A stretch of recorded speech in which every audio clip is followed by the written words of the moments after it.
Welcome back, brothers and sisters. I am Braden. This is Langley Outdoors Academy, the place where we not only talk about what's going on in the gun world, but also how we're going to fix it together. And the content that we're going to talk about today is going to blow your mind. The left is losing touch with reality over the SCOTUS deciding against or for hearing the domestic abusers restraining orders case, which has had them all twisted up around the Second Amendment. This opinion piece that I'm about to show you shows you their mental state. They are going all the way to saying a right in protection and safety is more important than all gun rights, SCOTUS directly, and then they're saying that the UN international treaties need to be represented because we're violating them. Oh, it's going to be rich. Everything will be linked in the description box below, including a nice little rewrite of the Second Amendment, and they present it as fact. Again, you cannot make this up. Now make sure you like the video, subscribe to the channel, and turn the notification bell on. We would love to have you help us distribute freedom twice daily on this channel, and thank you so much for that consideration. And the content today is brought to you by SDI. Now I know a lot of you out there like to upgrade and modify your own guns, and if you're looking to turn the hobby that you love into a career that you could also love, Sonoran Desert Institute can help. Their online programs cover everything from gunsmithing to woodworking and finishes, shooting, sports management, and more, plus all the tools and materials are shipped directly to your door. There's never been a better time to turn that hobby into a career, so what are you waiting for? There's a link in the description box below, and thank you so much to SDI for making this content possible. All right, my brothers and sisters, we have got a situation at hand right here, because as I mentioned in the introduction, the left does this little cycle of complaining, irritation, movement, whatever you want to call it.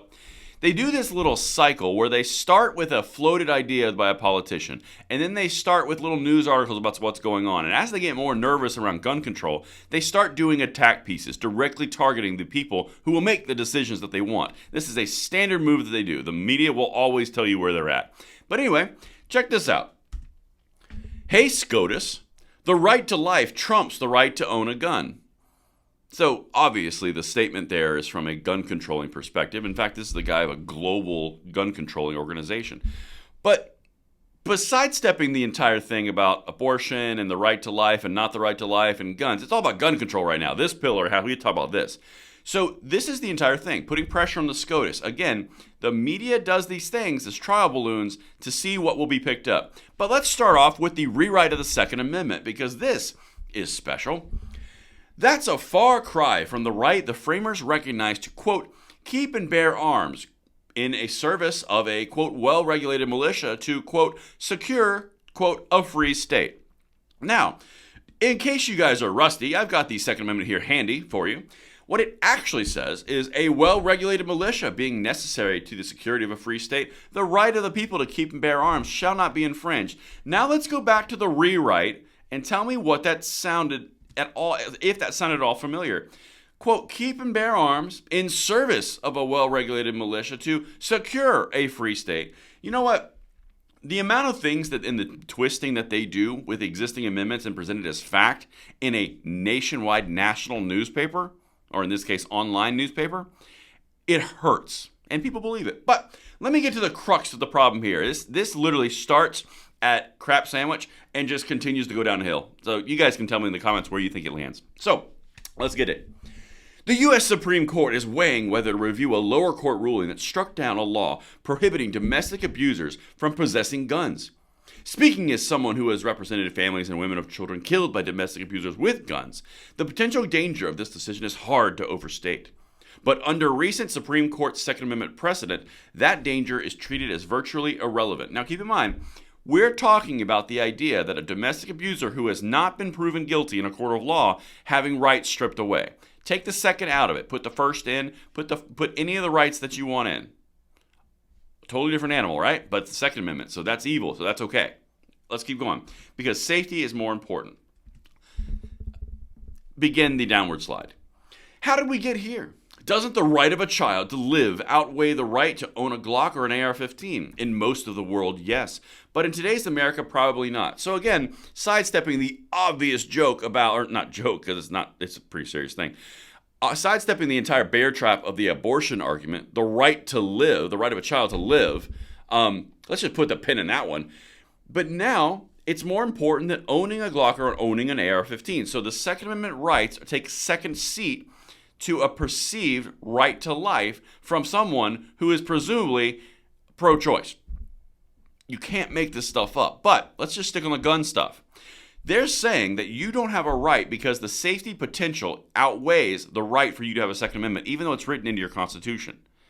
That's what they're saying here. This is absolutely going towards, now I'm not going to say confiscation. I'm saying going towards an idea that they don't want guns at all, all right? So, the extremist interpretation of the Constitution endangers lives in the U.S. and neighboring countries, enables dangerous gun industry practices, and conflicts with U.S. obligations under international human rights law. So now, because the SCOTUS, you better choose the right decision, or we're going to accuse you of violating international human rights law by having a Second Amendment. All right, let's keep going, because this stuff, it only gets more extreme as they get more desperate. Until recently, the Supreme Court routinely prioritized public safety over private rights. The First Amendment, for example, protects the right to shout fire, but not in a crowded theater in which people can be trampled. They love to use that one. But let's focus on the first part. They prioritize public safety over private rights. What they're talking about there is interest balancing. They would say, yes, you do have a Second Amendment right, but the safety that the state is trying to provide supersedes your Second Amendment right, which is where you've gotten to in all the blue states that have immense amounts of gun control, is because they put the public safety over your individual rights, even though the entire concept of the Constitution was protecting individual rights against an overarching government. But that's what they've done.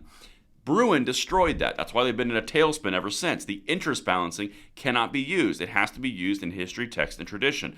Another part of this article, which you can read this article if you want, it's a whole lot of crazy, but that's what they're going after. They're going after the fact that the Bruin was not the right thing to do. So, I got two more things, and then we'll wrap it up.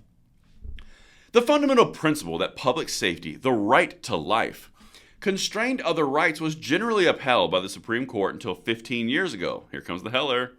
On June 26, 2008, a 5-4 majority in District of Columbia v. Heller held that the Second Amendment provides citizens with a right to possess handguns to use in private self-defense. That means to shoot other people when the shooter believes it's necessary. No. What that means is they have the right to hold a gun in the idea that they want to provide themselves with self-defense. It does not mean that you are going to shoot an individual. Just like they like to say in Florida, the stand your ground law is a shoot first and ask questions later law. No. What it means, if someone messes around and invades your home, your domicile, or tries to threaten other people in public, you can take action, the exact same action that the police would take to stop the threat. But no. It's a shoot first and ask questions later law. That's what they do. They take this broad principle of self-defense and they boil it down into something that is not what is represented, such as, that means to shoot other people when the shooter believes it's necessary. It's kind of like saying, and it's akin to, well, Medicare, it is a social program, so it's the exact same as socialism, so you're a socialist. That's what we're talking about here. That's the level of extremity in the jumps. But let me wrap this, because this is what it shows, the true colors of this author. The Inter-American Court for Human Rights and the United Nations are addressing the human rights implications of U.S. gun policy amid growing concerns in the international community. Those pressures must continue to save the U.S. from itself. You're too stupid. You can't have your Second Amendment rights, but you're not giving them up. So we're going to go to the UN through international practices to force you to through international treaties and human rights law.